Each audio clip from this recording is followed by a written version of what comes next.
Bom dia, irmãos. Graça e paz. Mais uma manhã que nós estamos aqui diante do Senhor para ouvir aquilo que Deus tem a falar aos nossos corações. Eu peço que você abra a palavra do Senhor no livro de Atos, capítulo 9, do verso 32 ao verso 43. Diz assim a palavra do Senhor: E aconteceu que, viajando Pedro por toda a parte, chegou também aos santos que habitavam em Lida.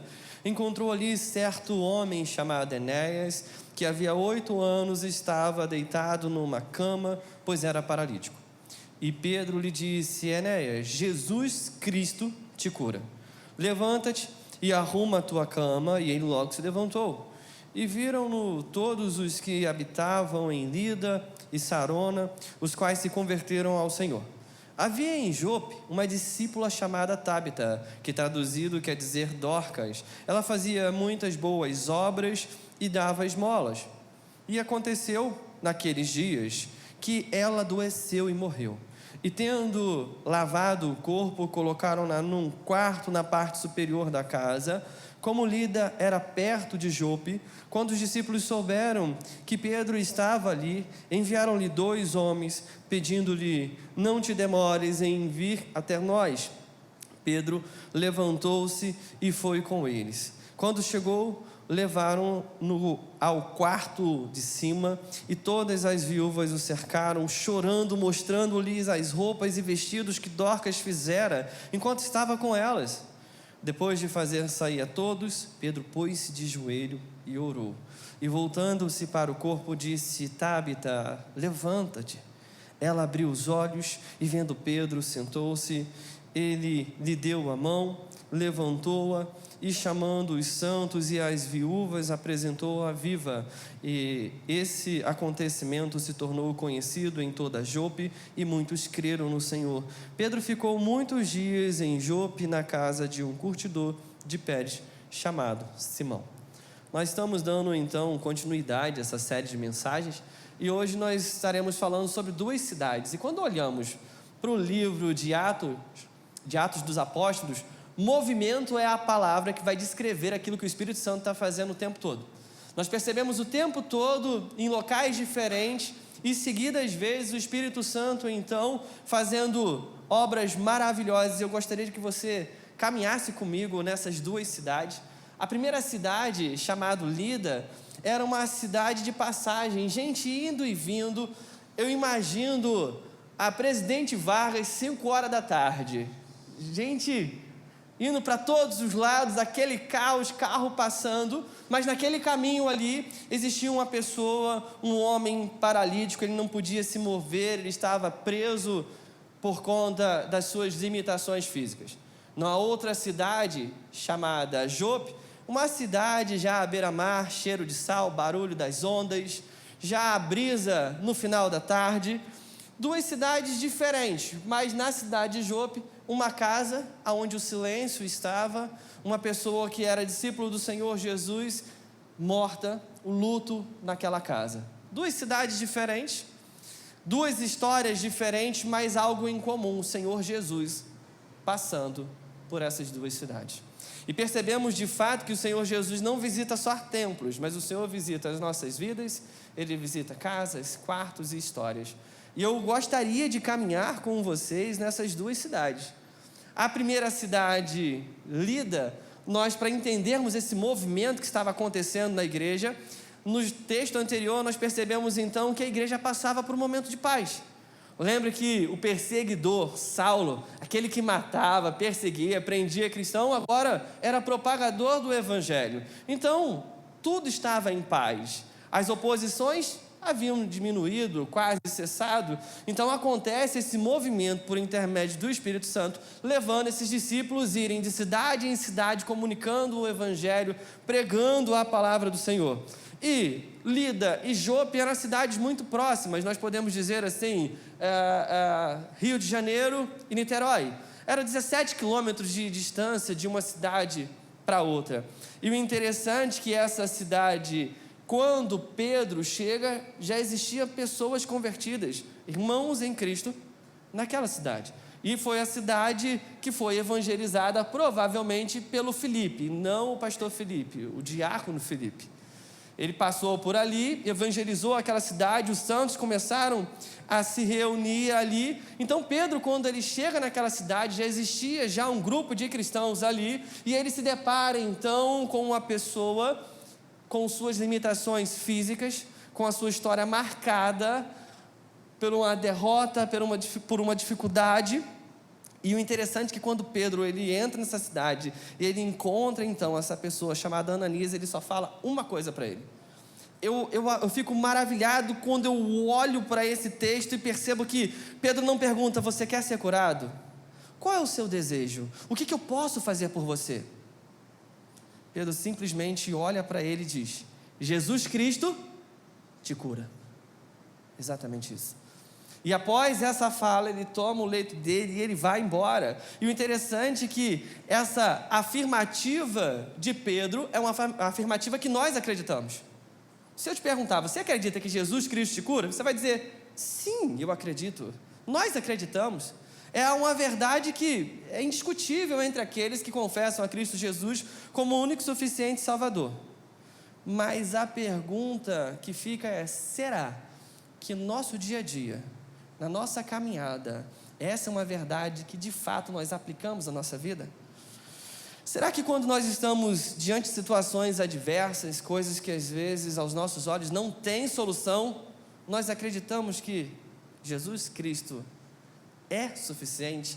Porque quando Pedro diz para esse irmão que estava com a sua dificuldade, com a sua limitação, ele fala: Jesus Cristo te cura. Ele está dizendo, parafraseando, Jesus Cristo é o suficiente para a sua realidade. Jesus Cristo basta. E quando os nossos planos são frustrados, quando os nossos projetos, eles simplesmente se destroem diante dos nossos olhos, será que nós lembramos que Cristo Jesus é o suficiente? Que Jesus Cristo é a cura? Quando a notícia ruim bate à nossa porta, entra dentro dos nossos lares, será que naquele momento de ansiedade, nós pregamos essa verdade ao nosso coração de que Jesus Cristo é o suficiente? Será que quando as coisas se tornam um caos, a guerra bate diante dos nossos olhos, entram na nossa vida e nós simplesmente tentamos fazer de tudo para sair, para fugir, e é uma questão de sobrevivência? Quando o problema se apresenta, a gente tenta resolver, isso é fato. Mas será que Jesus é o primeiro ponto que nós pensamos?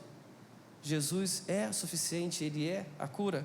E eu não consigo olhar de uma forma simples e tão clara, eu não tenho outros olhares para esse texto, senão saltando aos meus olhos de fato essa expressão que Pedro diz que Jesus Cristo te cura.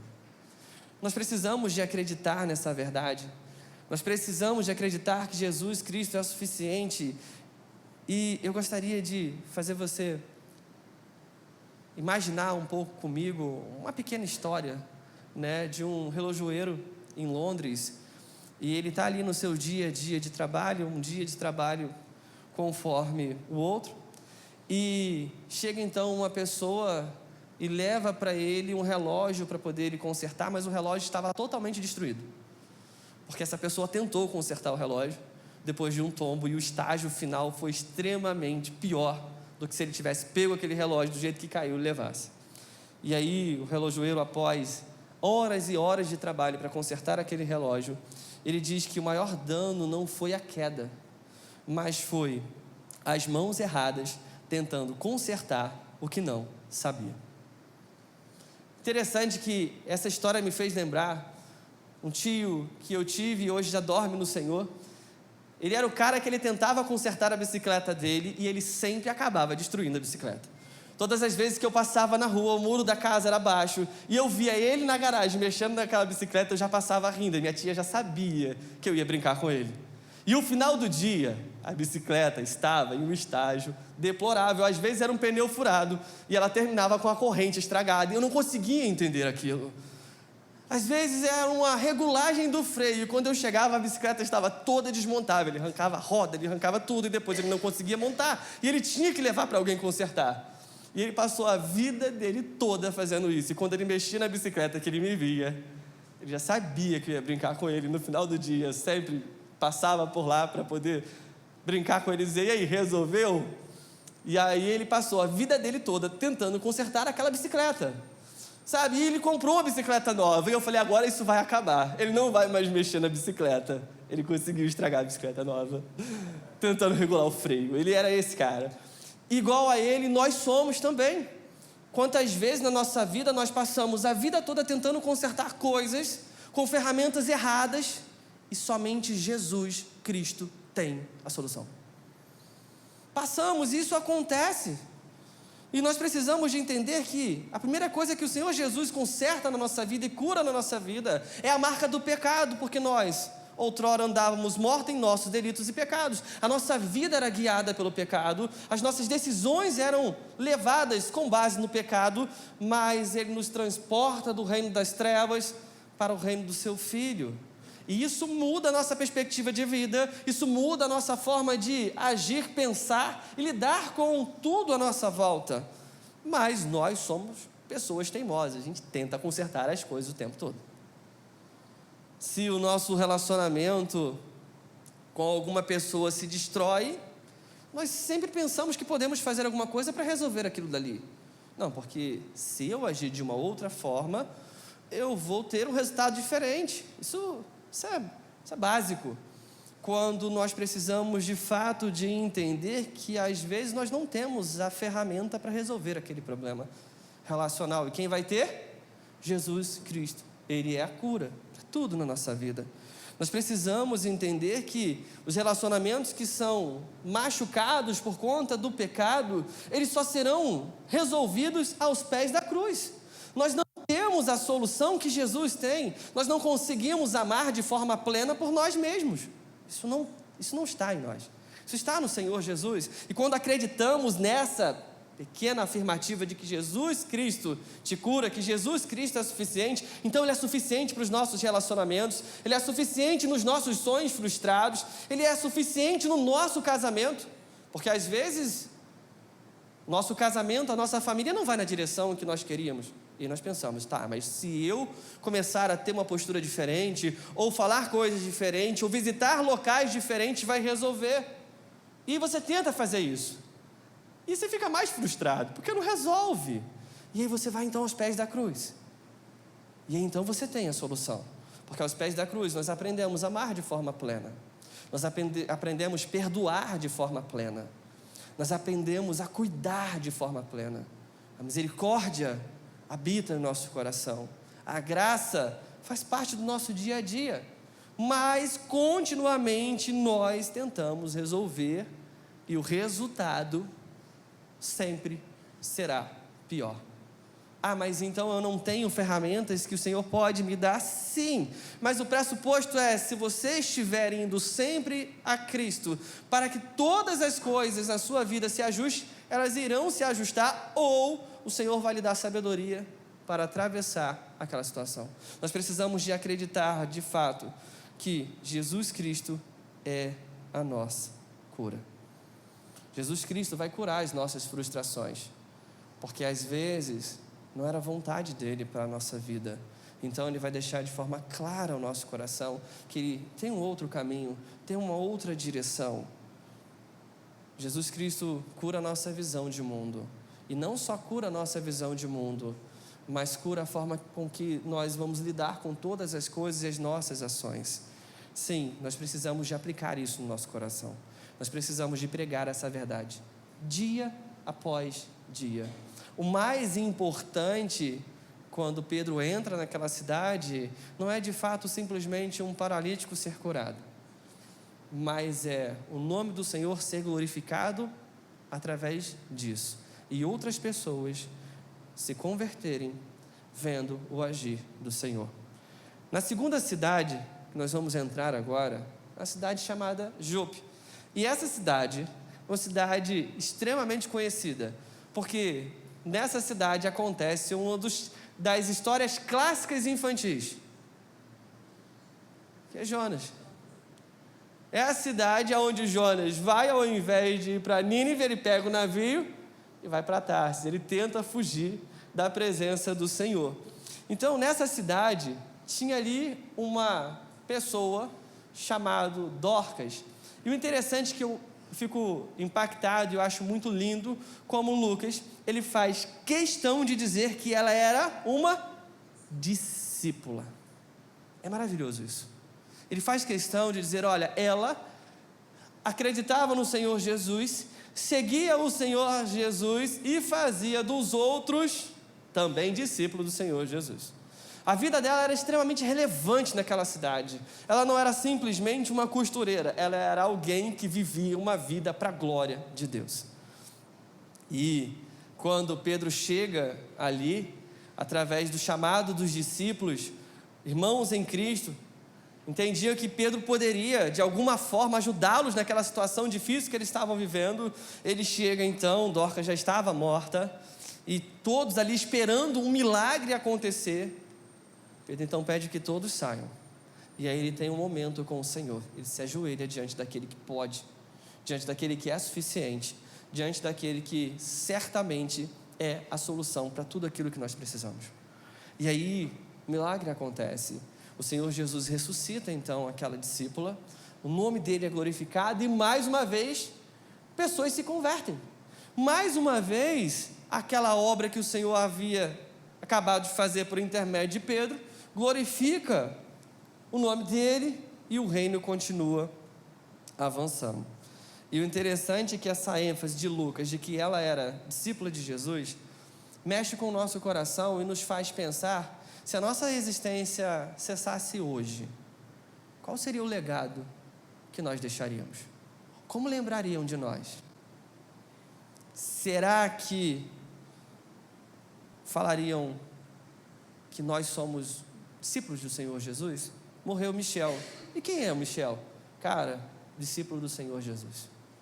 Será que isso é algo pelo qual nós lutamos? Será que isso importa? Nós acabamos de perceber na cidade anterior que Jesus Cristo é suficiente.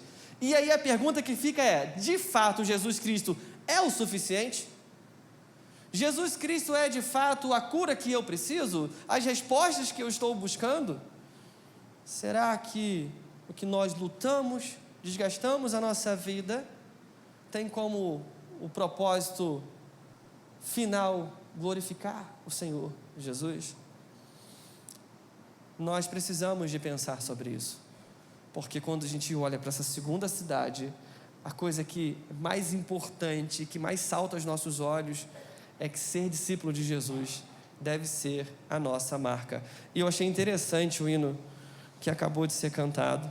Eu não conhecia Dilon, não conhecia esse hino, mas uma frase dele que eu achei muito interessante é o seguinte: o que podemos ser na vida de alguém depende tão somente de nós. Acabamos de cantar isso. E quando olhamos para essa discípula do Senhor Jesus, ela de fato viveu uma vida seguindo ao Senhor Jesus, servindo ao Senhor Jesus e fazendo dos outros aquilo que ela era, discípula do Senhor Jesus. A cura física é muito pouco diante do fato de que nós podemos ser discípulos do Senhor Jesus e ver outras pessoas sendo restauradas, vendo outras pessoas sendo transformadas. Nós percebemos que através desses dois atos que o Espírito Santo faz por intermédio de Pedro, pessoas se convertem, vidas são restauradas, pessoas são transportadas do império das trevas para o reino do Senhor Jesus.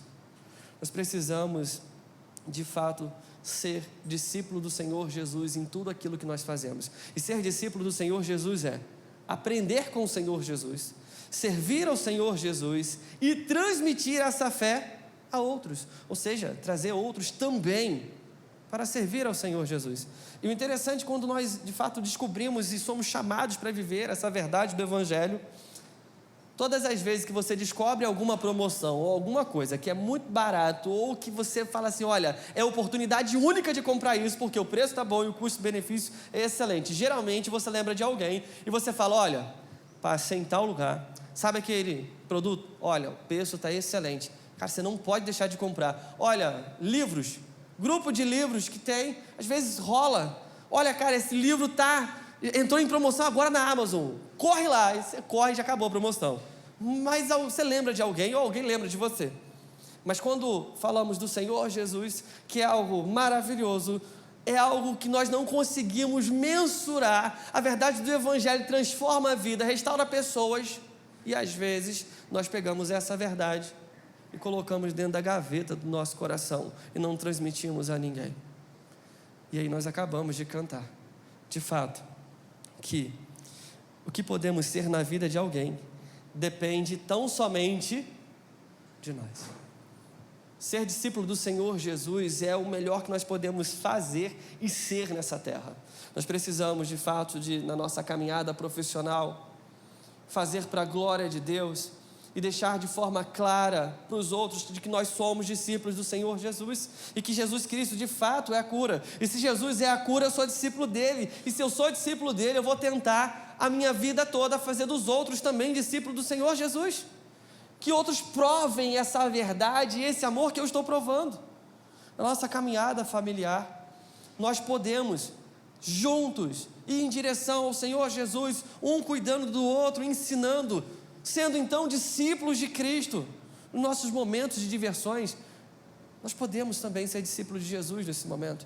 Nós podemos contemplar a beleza, a natureza, o cuidado do Senhor conosco, nos dando o privilégio de ter momentos de descanso. Nos momentos de dificuldade, geralmente esse é mais fácil, ser discípulo do Senhor Jesus, porque quando tudo dá errado, a gente não tem mais para onde correr, o que a gente faz? Cara, eu vou buscar Jesus para Jesus me ajudar, quando na verdade deveria ser o primeiro passo. Mas nos momentos de dificuldade é o último passo. Ninguém resolveu, o chat GPT não me deu a resposta, então eu posso conquistá-la no Senhor Jesus.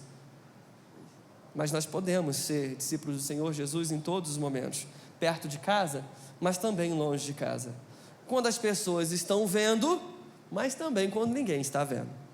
E essas duas lições nós precisamos pregar ao nosso coração. Primeiro, de que tudo que nós necessitamos encontrar está no Senhor Jesus. Jesus tem todas as ferramentas que nós precisamos, e nós não precisamos de perder o nosso tempo tentando consertar coisas que somente o Senhor Jesus pode consertar. E a segunda coisa, que o mais importante que nós podemos ser e fazer na nossa vida é ser discípulo do Senhor Jesus. Que sejamos lembrados por isso. Que o nosso maior legado seja ser discípulo do Senhor Jesus. Que o Senhor possa nos ajudar. Vamos falar com Deus. Senhor, nós colocamos a nossa vida diante de Ti, pedindo, Senhor, que o Senhor, Pai, nos ajude a sermos, Deus querido, discípulos do Senhor, com a certeza que o Senhor é tudo aquilo que nós precisamos, ó Deus. Deus querido, nos ajude dia após dia, pregar essas verdades aos nossos corações, Deus. Nós pedimos a Ti, ó Pai, em nome do Senhor Jesus. Amém e amém. E que o Senhor, meu irmão, te abençoe, te guarde, faça resplandecer o seu rosto sobre ti, que o Senhor guarde a sua entrada e a sua saída, lhe concedendo misericórdia e paz, e que o amor de Deus nosso Pai, a graça do nosso Senhor e Salvador Jesus Cristo, e as doces consolações do Espírito Santo estejam com todos que aguardam a vinda do Senhor, todos nós possamos dizer amém.